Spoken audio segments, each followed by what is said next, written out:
Latitud 45.ca presenta La Caverna de Platón, filosofía aplicada al desarrollo humano, con el maestro Enrique Galván Ortiz.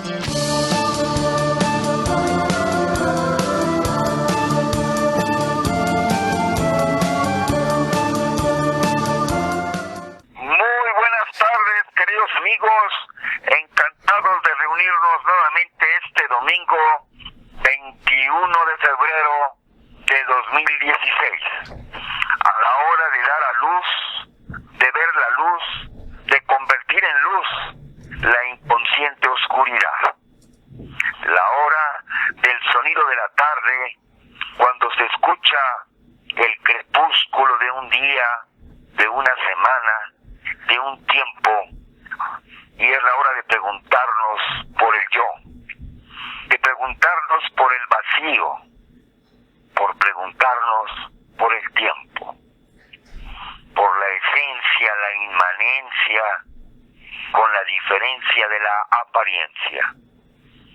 Es un espacio y un tiempo para crear una pasarela a los hombres prometeicos que han traído y dejado su luz del razonamiento con su pensamiento crítico y especulativo y práctico de la vida cotidiana, que saca de la torre de marfil de la filosofía esas grandes ideas de estos hombres prometeicos y llevarlo al asfalto, a las banquetas, a los trolebuses, al metrobús, a los medios de transporte, o quizás en la comodidad de una mesa de un restaurante, para dialogar acerca de los temas que han absorbido la mente de grandes intelectuales.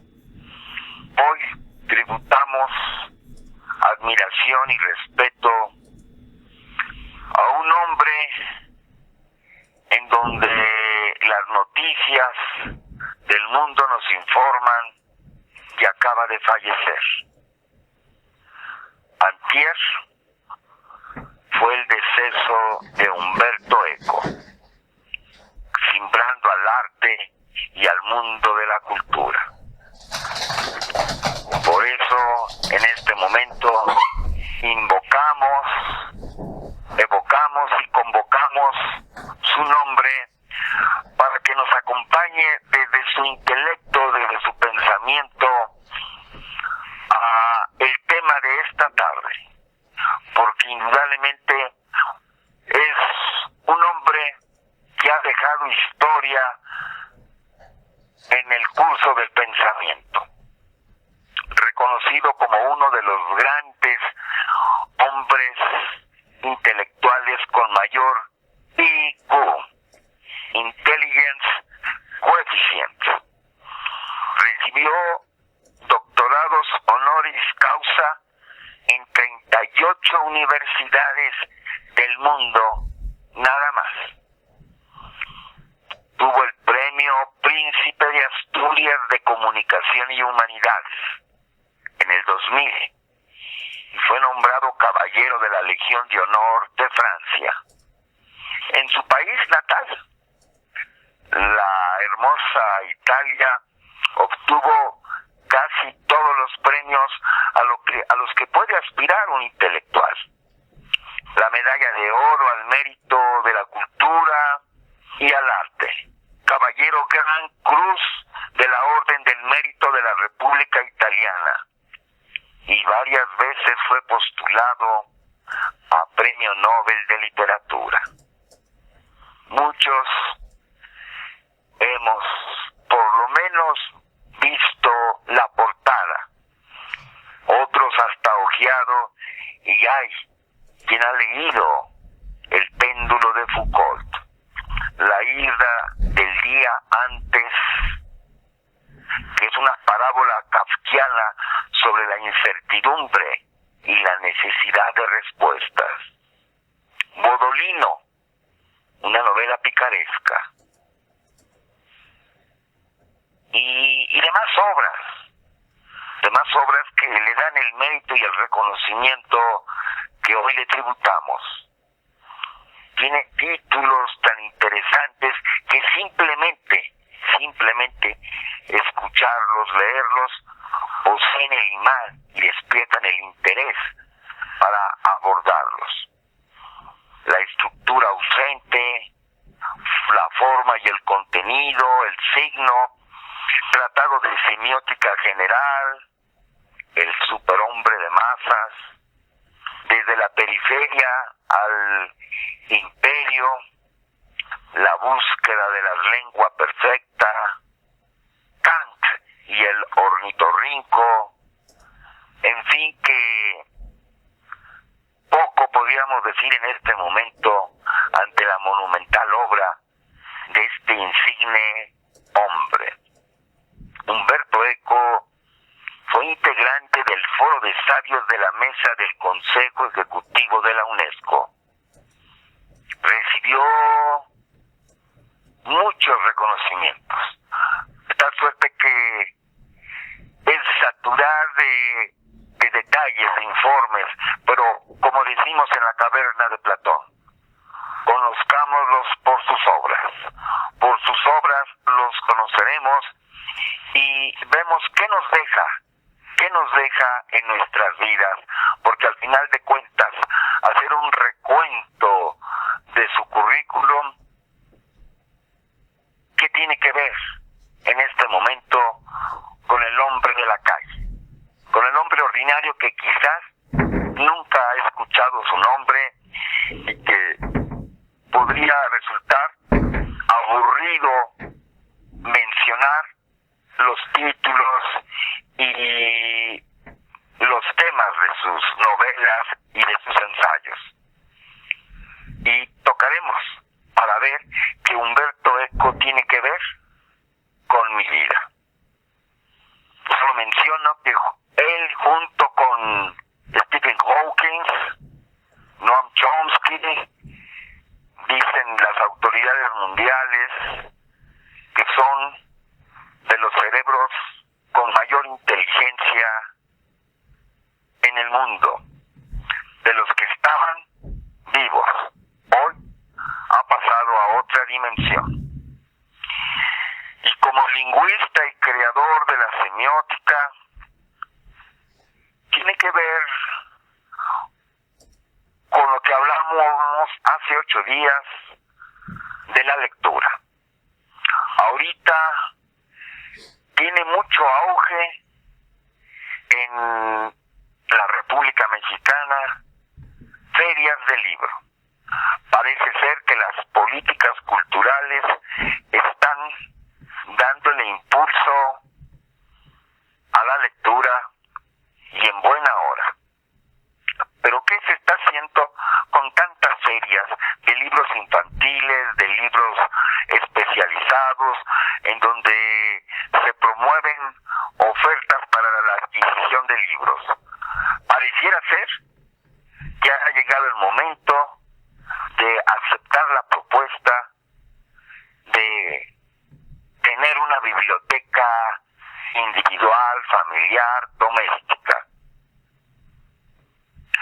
Una política que únicamente promueve la lectura sin promover la escritura,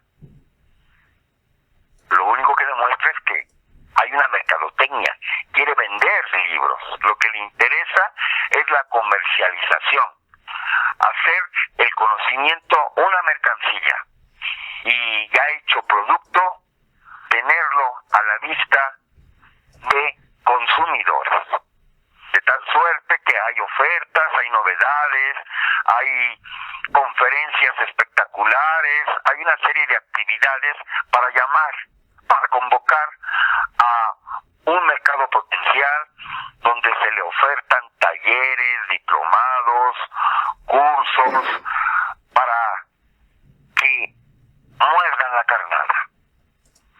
Pero una política que no promueve la escritura es incompleto. Leer es necesario, mas no resulta suficiente. Cuando se promueve estrictamente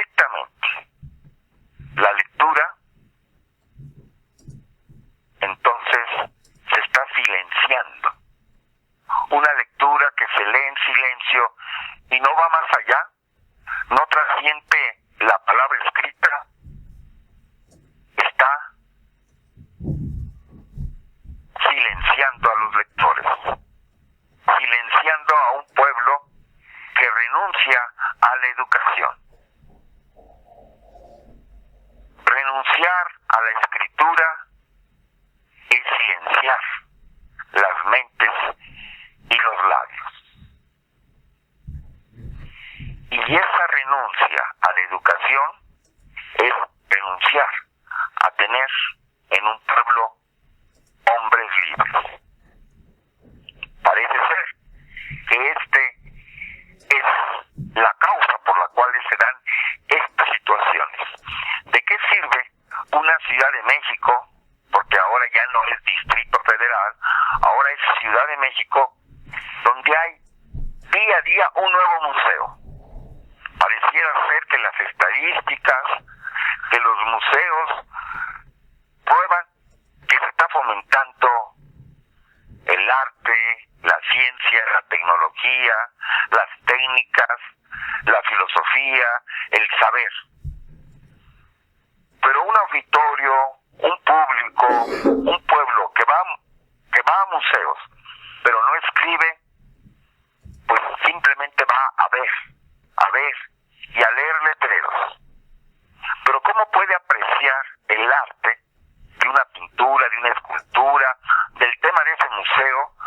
Quizás sean esqueletos del Museo Nacional de Historia Natural o de tecnologías, donde únicamente se está viendo y leyendo títulos e inscripciones. Cuando no se escribe, ya no digo una síntesis, un resumen del recorrido, al menos tiende a soterrarse en el olvido. Mencionamos hace 8 días que una lectura que no discrepa, que no disiente con el autor, que no entra en un proceso de cuestionamiento, de crítica, en donde haga comparaciones de ese tema con otras versiones, que no tenga una explicación alternativa y un discurso propio, acaba concluyéndose que ese lector no ha asimilado nada.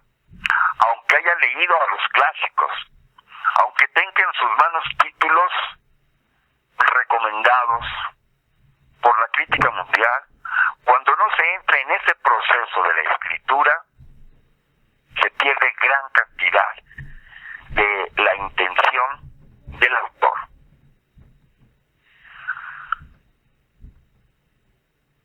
Si alguien dice, yo sé escribir, ¿cómo no? En la escuela me dejaron hacer el resumen del Ramayana y ya leí medio Mahabharata. Y en eso consistió el examen, con cuestionamientos de esta epopéyica obra. Cuando se lee en forma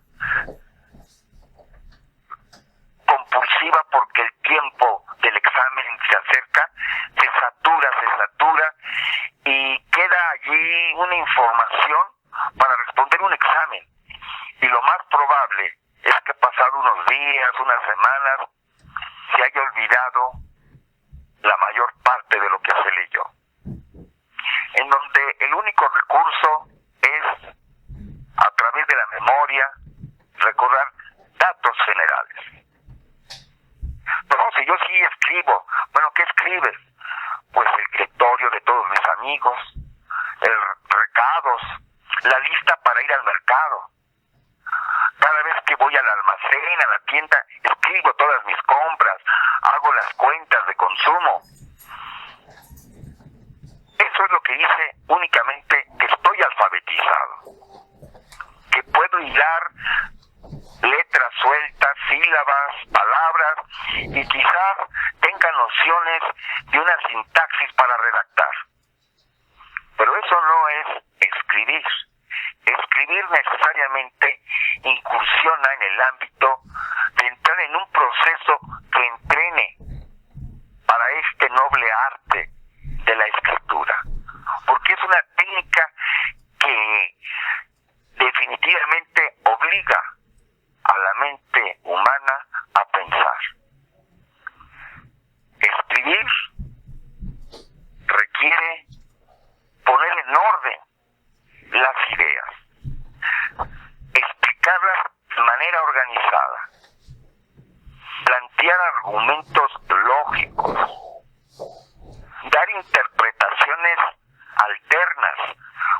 fundamento, haciendo análisis de las abstracciones de las ideas del texto, comparándolo con ideas antiguas de grandes pensadores y entrar en una interrelación histórica del tema de un texto con las ramas de otros saberes. Y entonces se enriquece el colorido y brillantez de nuestra lectura y cobra una brillantez especial. Y se aprecia la lectura, el tema, al autor, el título, los párrafos, y se aprende a amar a la lectura. Porque únicamente leer como alfabetizado, bueno, eso es propio para niños que están empezando a conocer sus primeras letras, que están silabeando y están aprendiendo a dar lectura en voz alta. Pero entrar en un diálogo, en una comunicación con el autor, precisa una actitud filosófica, permanentemente estar preguntando qué me quiere decir el autor con este texto, con este párrafo, con este capítulo, y qué tiene que ver con el capítulo anterior, y yo vaya eslabonando capítulo tras capítulo un todo, y de esta manera adquiere una semblanza maravillosa el proceso de ir avanzando en mi lectura. Humberto Eco, gran estudioso de los libros de texto escolarizados, anuncia cómo es utilizada la literatura para alienar a los pequeños, para que una vez adultos ya estén domesticados en la enajenación. El hecho de que sean libros de texto hechos por especialistas, por pedagogos, no garantiza que el educando entre en el proceso de aprender a pensar, a discernir, a reflexionar, a comparar, a evaluar, a sintetizar, a filosofar, a sintetizar, a tener toma de decisiones. Es importante que a través de la cultura y el arte, un pueblo tengamos sentido de pertenencia, que poseamos identidad de raza, identidad de pueblo, identidad de nacionalidad. Todos los pueblos del mundo están formados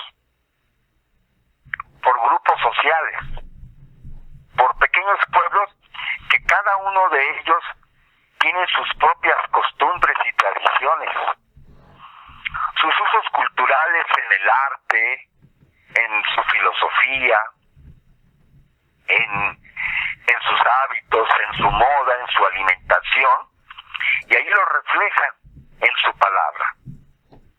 Pero un pueblo que no escribe va perdiendo su identidad. Así podemos ver, por ejemplo, en la República Mexicana existen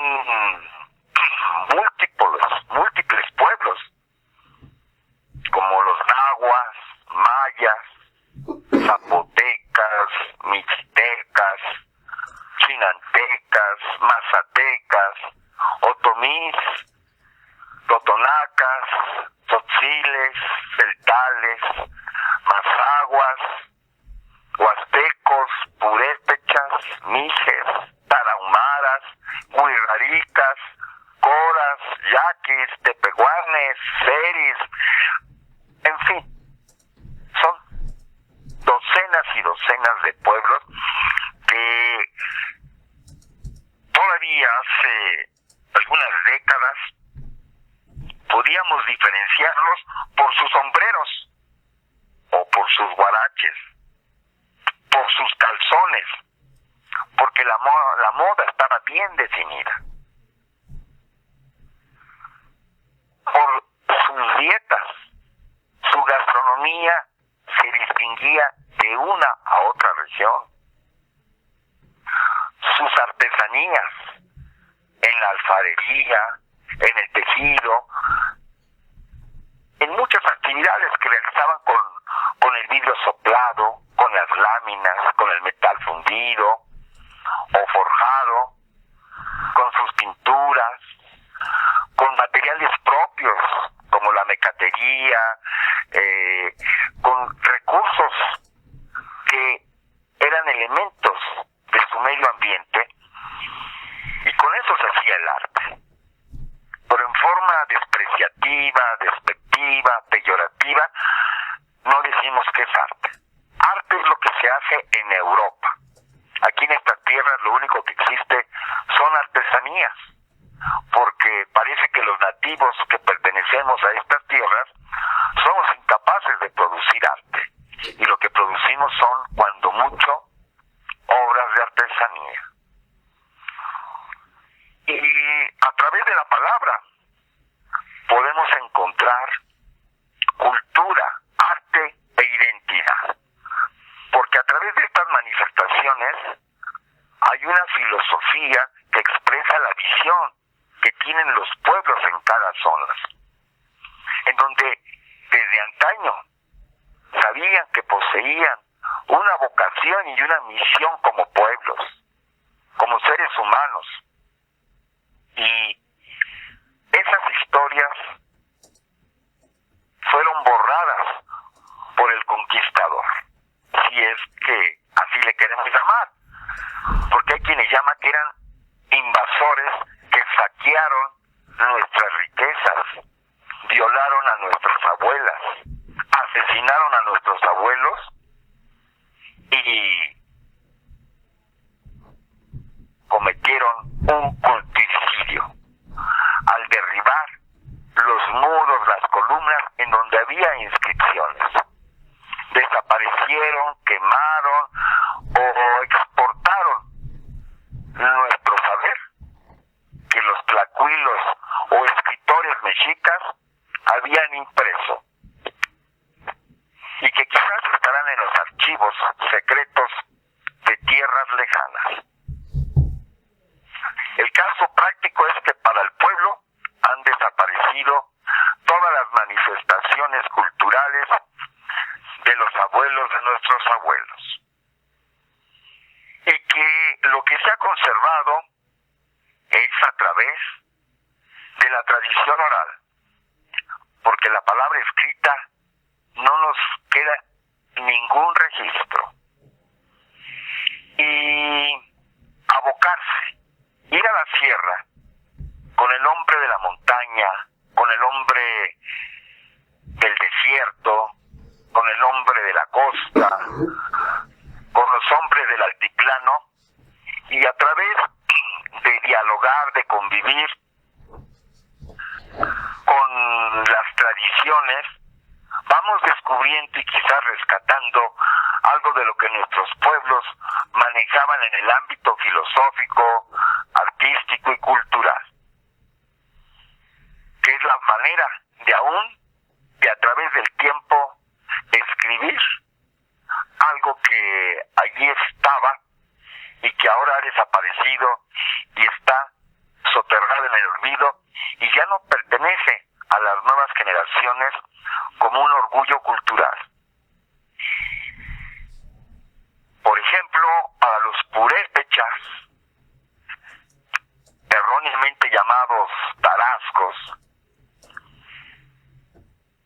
los habitantes de esas regiones saben muy bien que llegan migraciones de la mariposa monarca, y que llegan por miles, cientos de miles, millones de mariposas que vuelan y forman nubes de seres multicolores y se aposentan en el paraíso de tierra purépecha.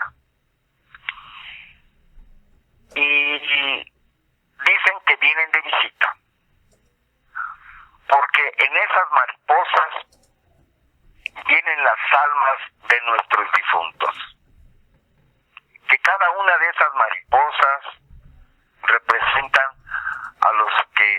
detenido, a esos desaparecidos en cuerpo físico, pero que en sus migraciones vienen a su tierra a visitarla.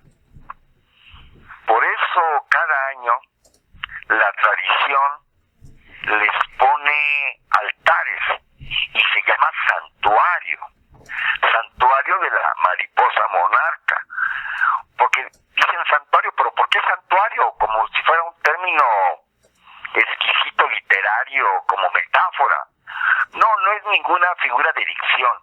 Literalmente la tradición marca que son altares con que se les tributa en esas tierras regalos, y se celebra una fiesta porque asisten miles, cientos de miles y millones de nuestros antepasados que vienen a visitar a los vivos. Y para darles ese recibimiento amoroso, hay gran jubileo y fiestas exprofeso para esa época de las migraciones de las mariposas. Y se le hace una fiesta de bienvenida y una fiesta de despedida. Ahora, muchos visitantes nacionales y extranjeros van a observar, pero como si fuera un espectáculo turístico, pero ya está despojado del contexto de la visión de la idiosincrasia purépecha. Es motivo de estudio para los botánicos, para los zoólogos, para los científicos, para los estudiantes universitarios, para personas que llevan sus celulares y toman fotografías, llevan sus cámaras para filmar. Se mueve un motivo de turismo, de espectáculo de la naturaleza. Pero ya está perdido y olvidado el espíritu nacional que le daba identidad a los habitantes de las tierras de Michoacán. Y así podemos encontrar historias hermosas, historias de nuestros antiguos que hablan de una filosofía que expresa la visión que se tenía en aquel entonces. Por ejemplo, los mijes narran a sus pueblos cómo en un tiempo hubo un gran diluvio y que se acabó todos los seres que poblaban la tierra. Solo se salvaron una familia, un sembrador y algunos animales que navegaban en un cayuco de cedro con tapa. Cuando la tierra se secó, el sembrador mandó a un sopilote a traer noticias, pero el sopilote se quedó comiendo carroña. Luego el sembrador envió a un perico para que indagara lo sucedido, y el perico regresó con muchas cosas que contar. Desde entonces, los sopilotes rondan alrededor de los muertos para alimentarse, y los pericos no dejan de hablar. A través de estas historias chuscas, de humorismo o quizás luctuosas, los ancianos se reúnen con los adultos jóvenes, con los adolescentes, con los niños, en una población donde evidentemente no hay antenas de televisión, donde no hay escenarios comerciales que vendan boletos para hacer de la cultura un espectáculo y un comercio, sino que el arte y la cultura se daba a través de charlas de los ancianos en torno al fuego.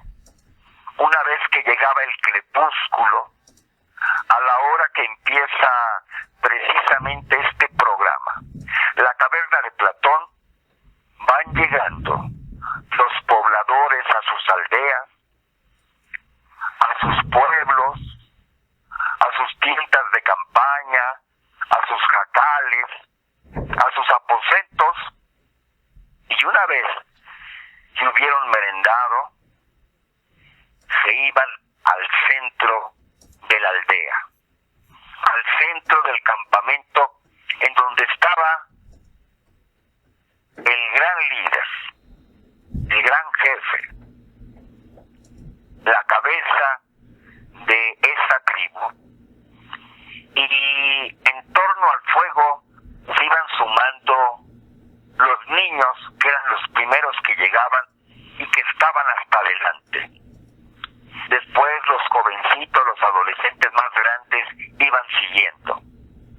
Señoritas, jóvenes que se entrenaban para la caza, para la cosecha. Luego los adultos iban tomando lugar en ese círculo que conforme llegaba iba creciendo.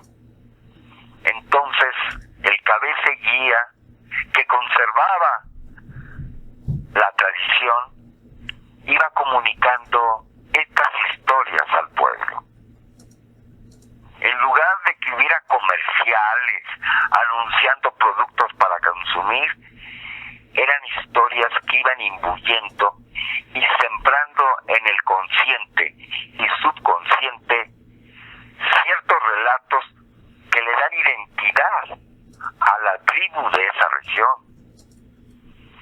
Por ejemplo, los niños huirraricas, erróneamente llamados huicholes, ven que sus padres cada año se van en peregrinación rumbo al desierto del amanecer. Ellos saben que en el camino sus padres buscarán cazar al venado, que se esconde en la oscuridad de la noche y que se convierte ese venado en un ser del reino vegetal. Cómo se transforma en el desierto en lo que los huirraricas llaman, en idioma de la Castilla, la rosita, y que es más conocida como el peyote. Para confundir y no ser encontrados, ese venado se transformó en peyote. Y por eso, a veces, sueñan ellos mismos con adquirir el poder de la transfiguración. ¿Cómo es posible lograr, a través de las técnicas huicholas, el humano pueda convertirse en venado, o de venado en peyote? ¿Cómo pasar de un reino homínido del ser humano al reino animal, al reino vegetal? Esas transformaciones se logran a través de sus costumbres.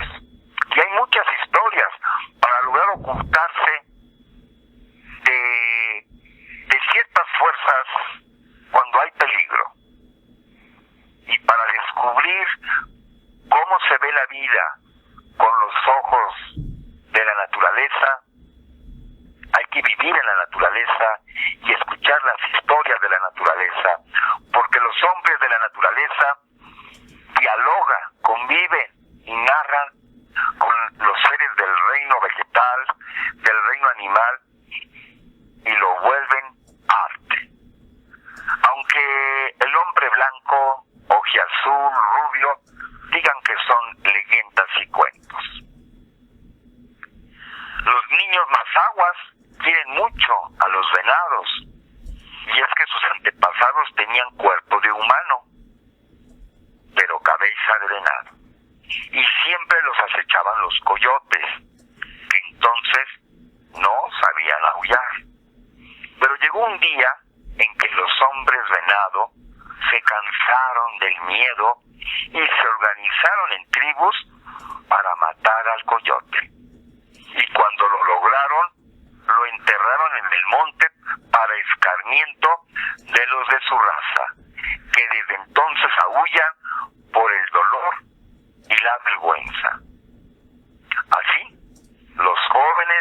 Los adolescentes mazaguas ya no tienen cabeza de venado, pero aún recuerdan con cariño a este animal.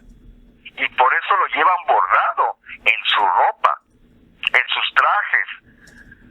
Lo llevan en su sombrería, en su alfarería, en sus artesanías.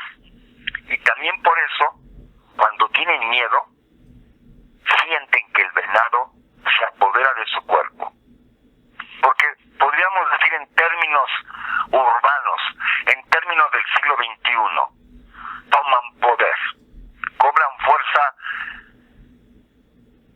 terapéutica, toman fuerza psicológica, entran en un proceso de desarrollo humano porque evocan, invocan y convocan la fuerza del venado, la introyectan a su cuerpo para que puedan enfrentarse a sus miedos representados en el coyote. Porque hay muchos coyotes en el mundo. En esa visión de los mazaguas, el coyote representa el peligro que acecha permanentemente y que puede dañar alevosamente a los pobladores. Entonces, para enfrentarse con valor, con fuerza, utilizan como una herramienta psicológica transformarse, metamorfosearse en un venado, porque para ellos es el símbolo de la fuerza. Así como para algunos pueblos la fuerza está representada en el león, en otros el águila. Para los mazaguas, para los huirraricas, representa la parte suprema del ser humano, el superhombre. El venado es una encarnación de Dios en la tierra. El venado es la misma deidad en una de sus epifanías. Las diferentes advocaciones que el ser superior se representa a las criaturas es cuando es en el reino vegetal, es un peyote, la rosita. Esto, el hombre, a través de sus devenir, va olvidando.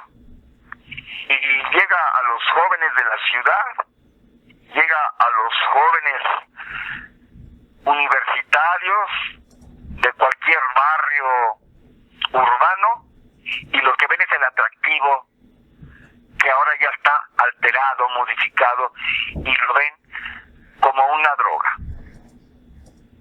como un estupefaciente en búsqueda de alucinaciones. Pero ya está descontextualizado con el mundo sagrado que le dio origen. Tenemos muchas historias que nos hablan de diferentes leyendas. Los niños tzotziles saben que hace muchos años la luna vivía entre nosotros y que entonces se subía a un árbol y desde allí daba cátedra, enseñanzas y lecciones a las mujeres del pueblo a tejer. Y luego, en un día de tantos, partió para buscar una nueva residencia en el firmamento, que es ahora donde vemos a la luna, pero que antes habitaba entre nuestro pueblo, en nuestro pueblo de los tzotziles, pero nos dejó de legado su telar y su huipil, porque era una mujer, y como toda hermosa mujer tzotzil, tenía su huipil, que es un hermoso vestido bordado que embellecía su cuerpo. Y por eso los niños tzotziles sueñan que la luna les habla y que les dicta los secretos de la industria textil, que les enseña a ser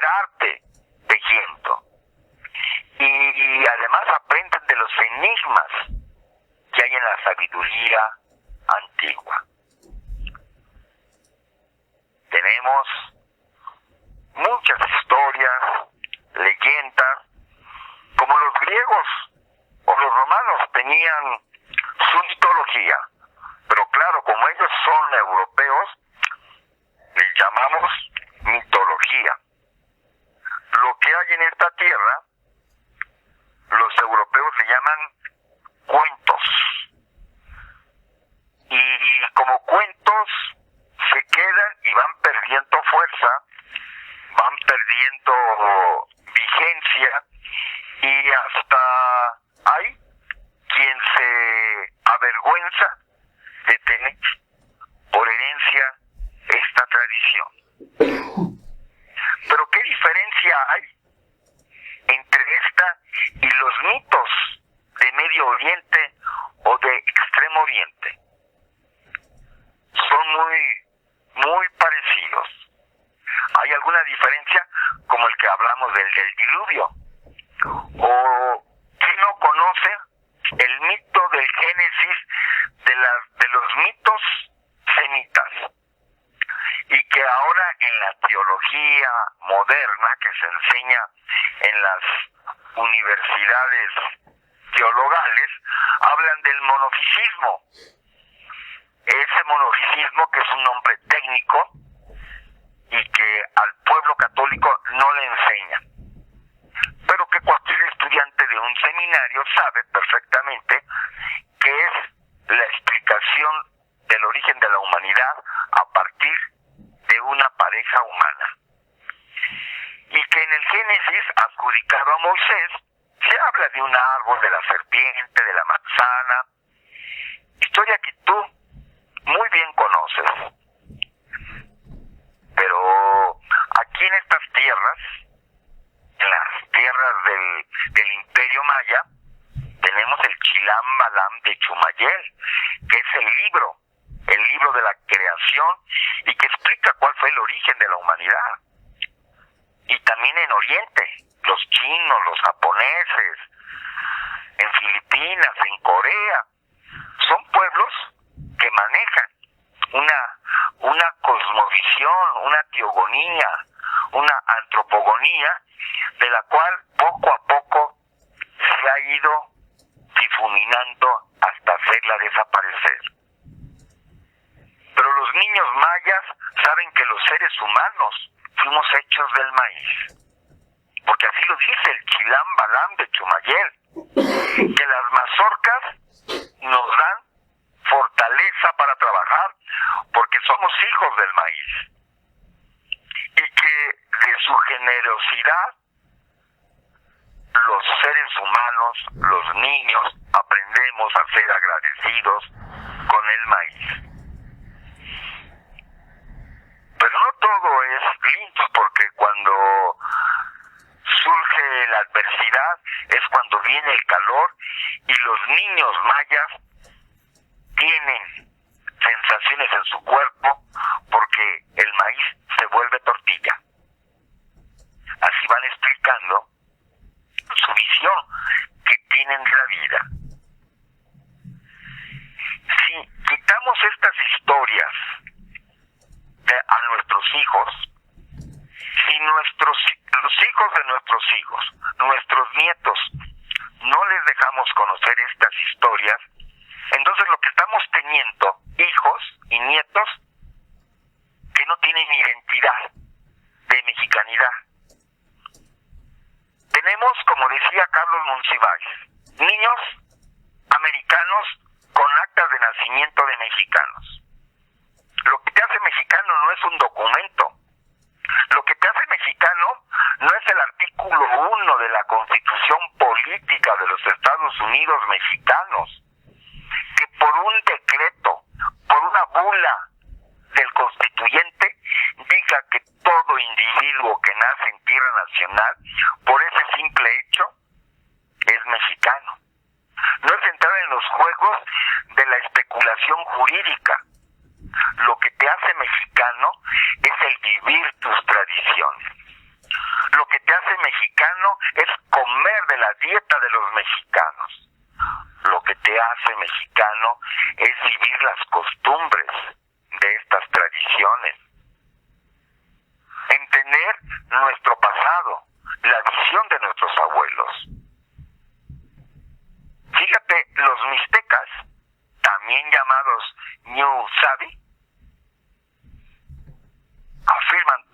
decía lo siguiente: aunque está en vías de extinción, pero todo mixteco de la sierra sabe que en los primeros tiempos, cuando no había humanos, solo existía un árbol gigante que ahora le llamamos la ceiba. Ese es un árbol sagrado. Un árbol sagrado para los mixtecas o los mixtecos. Un día, del tronco brotó un inmenso capullo. Y de este inmenso árbol, con su capullo, en un remolino maravilloso, se convirtió en la primera mujer mixteca. La mujer dimanó, así como en el mito semita se dice que Eva surgió de la costilla de Adán, los mixtecas dicen que del tronco de un árbol se fue formando un capullo de un hermoso y gigante árbol, de la ceiba, y se fue haciendo un remolino que fue esculpiendo un cuerpo, y de ahí se desprendió el primer ser humano, que fue mujer, que para las culturas machistas rompe el paradigma que primero fue el varón y después la varona. No, aquí fue primero el principio femenino. Luego, en las hojas, preciosas hojas, hermosas hojas, creció otro capullo del cual brotó el primer hombre. Y con los hijos de ambos se poblaron la sierra y la costa. Por eso, ahora los nietos de los mixtecas quieren a la ceiba como si fuera su abuela. Reconocen a su padre y a su madre humana, pero la ceiba es la ceiba porque es la abuela mixteca. Y cuando tienen miedo, un pequeño inmediatamente se cobija, se imagina que las ramas como generosos brazos lo protegen, y así duerme acurrucado en sus ramas protectoras.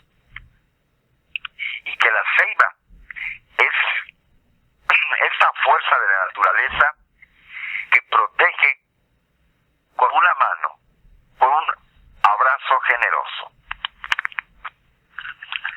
Son hermosas las historias de nuestro pueblo, y no solamente verlas como una figura de ficción.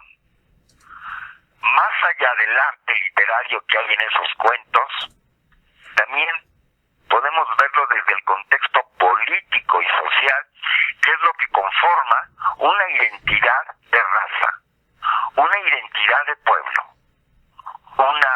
un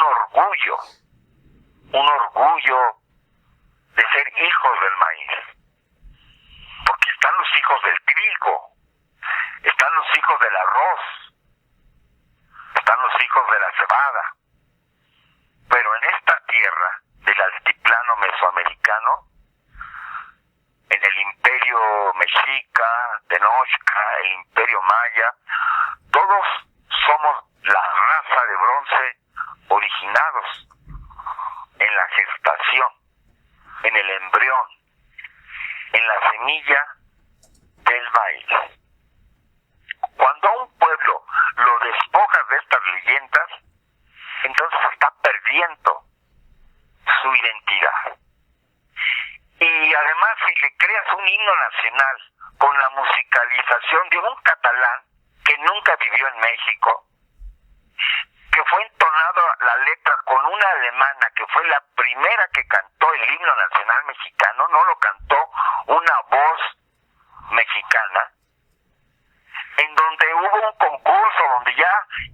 indudablemente, como se acostumbran a hacer las cosas, ya estaba seleccionada a priori el concurso y simplemente es una simulación, y en donde se crea un mito, una leyenda de Francisco González Bocanegra, que son muy conocidas, que su novia lo encerró y hasta que no escribiera el himno, porque él ya no se negaba a escribirlo.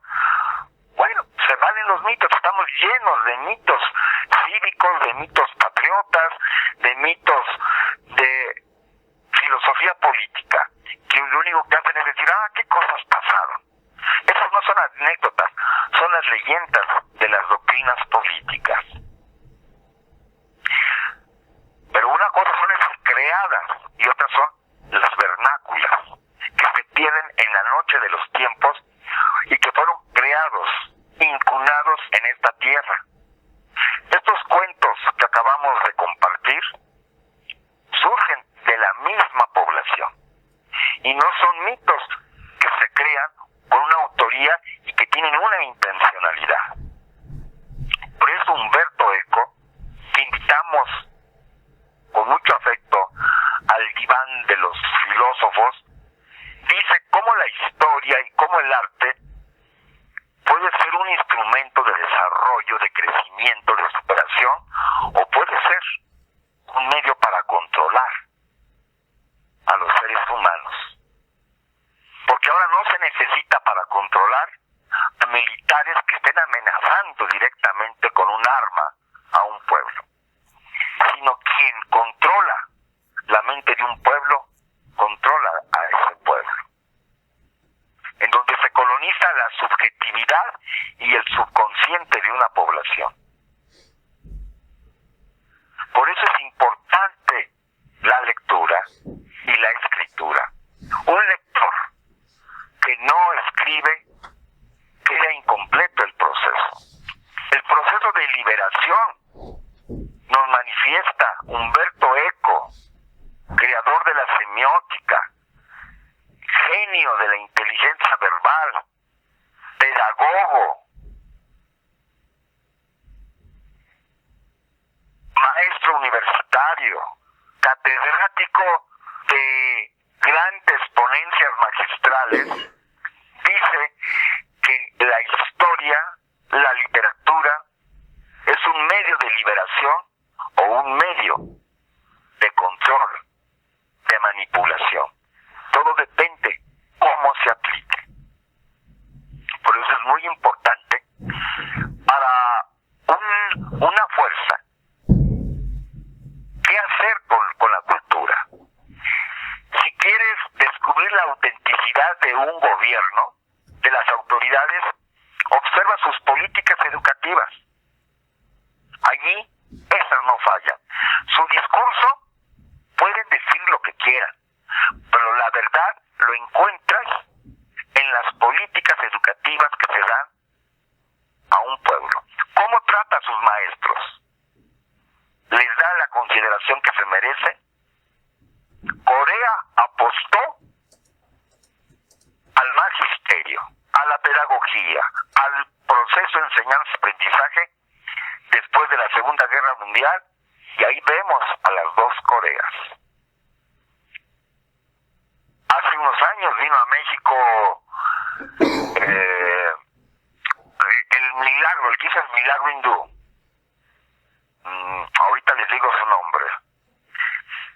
Y le preguntaron que cómo fue ese milagro que produjo que una Nueva Delhi, un país en donde se está muriendo de hambre, ahora ya tenga naves en el espacio y tenga una economía que se ha transformado y es modelo de muchos países. Como en unos cuantos años la India ya es una potencia en la técnica, en la tecnología, en la ciencia, en la industria, en la economía, algo desmesurado, en donde los turistas cuando iban a recorrer las ciudades no necesitaban ir a los suburbios para ver espectáculos como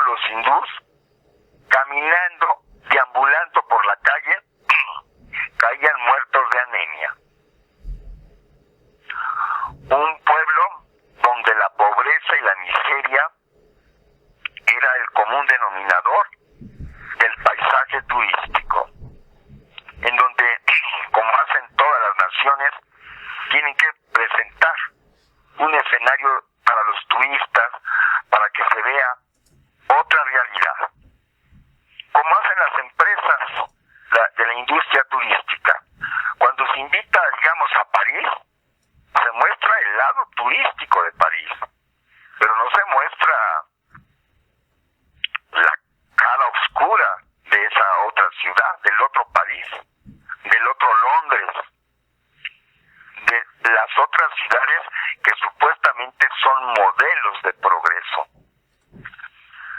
Pero en el caso de la India, como un poliedro, cualquier cara que le veas, todo era pobreza, miseria, ignorancia, enfermedad. Y este hombre era Sam Pitroda. Vino a nuestro país y le preguntaron que cómo operó ese cambio con millones de hindús. Bueno, pues porque hubo voluntad política, tan simple como es. Lo único que se quiere para que suba, para que progrese, para que se supere, para que haya cambios en una sociedad, en una ciudad, en una población, es voluntad política. Entonces, ¿cuál es la voluntad política de un pueblo? Que no te la digan los políticos. Tú ve cómo está su política educativa. Y la política educativa de Sam Pitroda nos informó y dice que trabajó con el 1% de los hindús. Que no fue un trabajo con todos los hindús, porque es un trabajo gigantesco, titánico. Hay una población inmensa. Entonces, resulta ser que las políticas que se hicieron en la India fue trabajar únicamente con un porcentaje mínimo, tan mínimo como el 1%, y a través del proceso de la educación se transformó todo ese país. El resto del 99%. Allí hay una experiencia histórica reciente. Si nosotros queremos ser parte de ese 1%, tú ahorita que me estás escuchando, tú ahorita que quieres un cambio para tu localidad, para el lugar que perteneces, es únicamente la educación. Pero nos confundimos ahora con educación porque a todo le llaman educación. Educación, pues obviamente los ministerios políticos afirman que están dando educación. Pero una educación que no fomenta la escritura es simplemente un paliativo para concluir que en realidad no quiere educar. Hay países en donde los ministerios de sanidad tienen políticas sanitarias porque dicen que les interesa la salud de ese pueblo. Sin embargo, detrás de todo ello, desprecia el cuidado de sus habitantes. En donde se oculta, no se menciona los miles y miles que están muriendo en sus clínicas, en sus hospitales, en sus consultorios para atender a la población, donde hay escasez de medicinas, donde no hay una atención, donde únicamente la salud ya se volvió un producto, un artículo como cualquier mercancía y se vende la recuperación de la salud. Entender que la enfermedad, la ignorancia y la pobreza son productos importados, lo menciona claramente Bertolt Brecht, dramaturgo alemán, en donde afirma que precisamente la indiferencia a la conciencia política es la mejor manera de ser aliados con los enemigos de un pueblo. Porque cuando un habitante, un ciudadano, le pierde interés al quehacer político, está dejando en manos de bribones las grandes decisiones que incumben a todos. Y se critica en poblaciones que no hay conciencia política, que no hay conciencia histórica. ¿Por qué? Porque en esos pueblos no se escribe. El camino de liberación y de transformación está básicamente a través del proceso de un ejercicio maravilloso. Escribir, porque es lo que te enseña a pensar. Cuando un individuo sabe organizar sus ideas en forma analítica y sintética, escribió un ensayo, una novela, un cuento, sino que está entrenando su mente para comprender su realidad, y redefinir su destino personal y el destino de su población. Un pueblo que lee poesía es un pueblo que toma conciencia de su sensibilidad. Es un pueblo que va adquiriendo y va desarrollando la experiencia estética a través de los sonidos de las palabras. De esta manera, la poesía es una herramienta y un sendero de desarrollo humano. Los poemas que hemos leído en este programa no son simplemente para rellenar espacios y tiempos, no simplemente para privilegiar al poeta en turno por recordar alguna de sus obras, sino que es un ejercicio a través del cual el hombre de la caverna de Platón, filosófico, puede romper los eslabones, los grilletes con que está atado a esa gruta y pueda salir por la boca de la cueva para ya ser un hombre libre, y llegar a la cima del nuevo hombre que puede llegar a ser. Por eso recomendamos ampliamente las obras que hemos citado de Humberto Eco. Y también invitamos a buscar la palabra escrita de nuestros antepasados. Porque un pueblo que olvida su identidad, porque ya no recuerda el arte de nuestros antepasados, queda totalmente al proceso de la transculturización. Y esta es la estrategia de las hegemonías regionales de que no solamente ya no haya textos sagrados de un pueblo, en donde fueron derrumbados todos los hallazgos arqueológicos, paleontológicos, antropológicos, en donde hubo escritura. Ya no hay pasado y se acabó, en el caso mexica, con los tlacuilos, que eran los escritores, sino lo más importante, dice Paulo Freire, pedagogo brasileño, que ese pueblo no escriba. Es decir, cuando ya no hay archivos, ya no hay códices, ya no hay papiros, ya no hay tablillas que registren la historia del pueblo, cuando ya no hay registro de esos grandes hombres de la historia de ese pueblo, el siguiente paso es que ese pueblo no escriba. Y entonces tiene que importar conocimiento. Un pueblo que no produce su sabiduría, que no genera su conocimiento, es un pueblo que vive en estado de coloniaje, y lo único que habrá allí son esclavos asalariados, que únicamente consumen productos intelectuales, mercancías de conocimiento, y estará de esta manera como un vasallo, como servidumbre de tecnologías que lo dominan. Alguien que no aprende a dominar su lenguaje, acaba terminando siendo dominado. Así, los sujetos sujetados en una población quedan sujetados por el lenguaje. Ahora ya no hay que sujetarlos con armas de fuego, con armas que lo agredan físicamente. Ahora son armas mediáticas.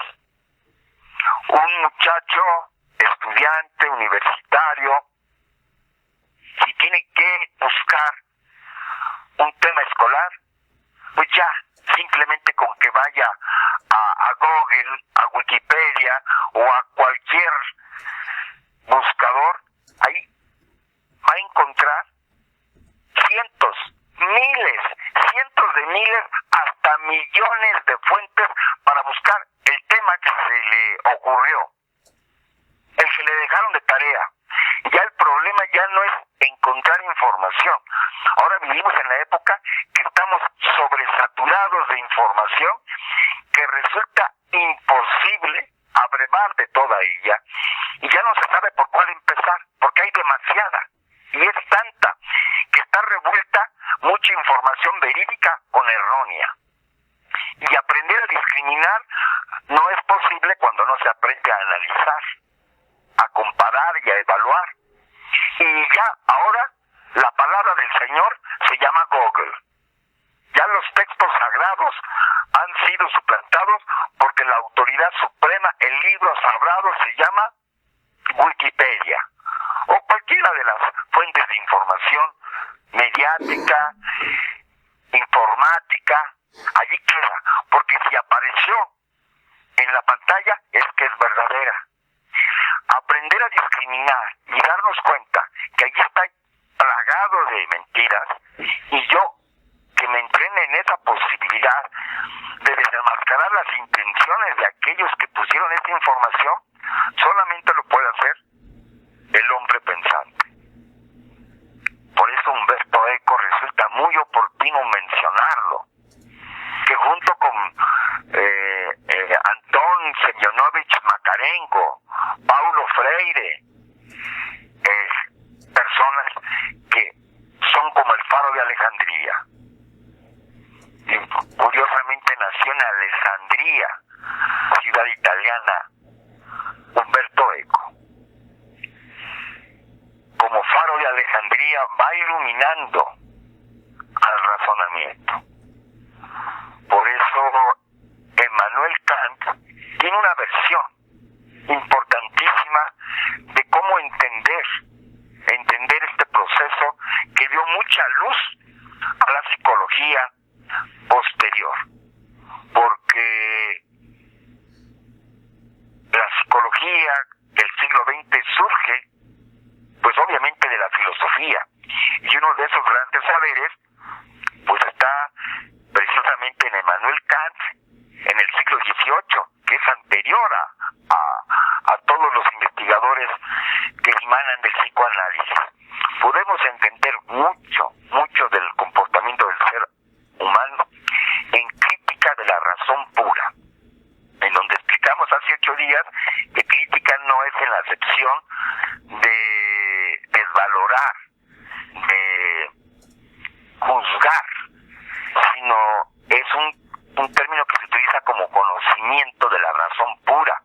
Y la razón pura es una referencia a conocer, el conocimiento de conocer. ¿Cómo es que conocemos? Y para conocer hay que escribir, porque quien escribe está autorizado para hablar. Por eso en los países tercermundistas no hay personas que tengamos autoridad para hablar, porque los que escriben son autores del primer mundo. Humberto Eco lo apreciamos, lo respetamos, pero es parte de los europeos. ¿Qué acaso no podrá haber en los países de economías emergentes, de pueblos tercermundistas, de las etnias que así peyorativamente se explican, no podrá haber Humberto Ecos, Paulo Freires, Antones Semyonovich Makarenko? ¿Qué tienen ellos que no puedan tener los otomíes, los totonacas, los matlacincas? No hay diferencia. Lo que pasa es que esas lenguas ya desaparecieron sus gramáticas. Llegan los iberos, que ampulosamente se llaman conquistadores, y destruyen nuestras lenguas. Y únicamente queda la tradición oral de la palabra. Y por eso se le llaman dialectos, porque no tienen gramática. Pero no porque originalmente hayan carecido de ella, sino porque se borró toda la palabra escrita. De tal suerte que para ahora hablar en maya, en náhuatl, un seri, un tepehuán, un tarahumara, un chontal, que quiera dejar escrito su conocimiento, mula, los yaquis, los mayos, ¿cómo podrían hacerlo? Pues ya no hay palabra escrita, ya no hay gramática. Entonces tienen que hacer transliteraciones con el abecedario romano, con el alfabeto griego. Le tenemos que pedir permiso a Miguel de Cervantes Saavedra que nos preste su castellano que construyó Arranco de idioma, para que con la gramática española podamos hablar con el idioma del enemigo nuestro saber. Pero estos cuentos ya no están en la escritura vernácula porque ya se perdieron los glifos, los signos con que se comunicaban nuestros abuelos. Y ahora tenemos que escribir con esos signos europeos con que nos impusieron y nos sometieron para poder transcribir ese conocimiento. Pero ya son hechos consumados. Lo importante es que ahora, con la palabra hablada, en la tradición oral, perviven algunas historias que se han filtrado en el mural, en los petroglifos de roca, y que brotan sonidos a través del hombre de la montaña, del hombre de la sierra, del hombre de la costa, del hombre del bosque, del hombre del desierto. A través de ellos aún hay sabiduría. Y hay que aprender lo que Humberto Eco decía, decodificar la hermenéutica, el simbolismo que hay en el lenguaje. Y a través de la lingüística podemos todavía estar en contacto con nuestros antepasados. Cuando los muchachos, la juventud indígena, cuando los totonacas, los mayas, los celtales, los mazaguas dejen su lengua original porque ya se sienten avergonzados de hablar en su idioma, entonces habrá desaparecido México. Aunque política y jurídicamente exista un territorio con ese nombre, pero México no lo hacen las leyes, no lo hace la jurisprudencia, lo hace la dimensión humana. Y ese factor humano se comunica a través de la palabra original. Cuando perdamos las lenguas que aún sobreviven, entonces se habrá perdido México. Porque se ha exterminado nuestra cultura, nuestra dieta, con tanto maíz transgénico, y hay un exterminio, hay un interés por acabar con México. Y ahora ya estamos siendo mimetizados, metamorfoseados, transformados a tener una mente colonial, a donde ya pertenecemos a una estrellita de otra bandera, y lo único que podemos hacer es sentirnos extranjeros, de segunda, de tercera, pero extranjeros, orgullosamente. Y queramos ir al Disney World, a admirar y darle a nuestros hijos los personajes de Walt Disney, y llevarlo a pasear a lugares modernos, con la tecnología extranjera. Yo te invito, a ti que en este momento aún sigues soportando y conectando este programa, a que busques en los cuentos del hombre de la sierra, lo que se puede rescatar, la esencia de nuestro ser que está todavía en la palabra. Que empecemos a escribir nuestra propia experiencia, porque esa es nuestra cultura. Cuando leemos autores encumbrados, qué bueno, felicitaciones, pero necesitamos ser un pueblo que también produzcamos literatura, que generemos con nuestros cuentos, leyendas, mitologías, todo ese proceso. Hemos hablado muchas veces de lo maravilloso del pueblo griego, que produjo una cosecha de héroes gracias a su mitología.